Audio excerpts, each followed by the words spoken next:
ప్రభుత్వాలు నిరుపేద విద్యార్థులకి, నిరుపేదలకి సహాయపడాలి.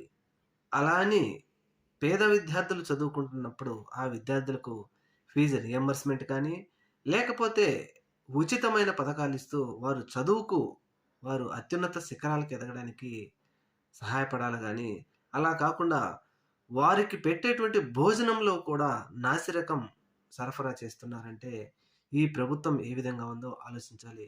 దీనికి ముఖ్య ఉదాహరణ ఆంధ్రప్రదేశ్ రాష్ట్ర హోంమంత్రి వంగలపూడి అనిత గారు ఒక ప్రభుత్వ హాస్టల్‌కెళ్ళి అక్కడ భోజనం చేస్తుంటే, అనిత గారు చేస్తున్న భోజనంలోనే పురుగులొచ్చాయంటే, ఈ ప్రభుత్వం ఏ విధమైనటువంటి పిల్లలకి భోజనం సరఫరా చేస్తుందో అర్థం చేసుకోవాలి. ముఖ్యంగా ప్రభుత్వం ఆలోచన చేయాలి. భావి భవిష్యత్ తరాలను ఈ విధంగానేనా మీరు ట్రీట్ చేసేది? ఖచ్చితంగా పిల్లలకు మాత్రం మంచి పౌష్టిక ఆహారం ఇవ్వాలని కోరుకుందాం.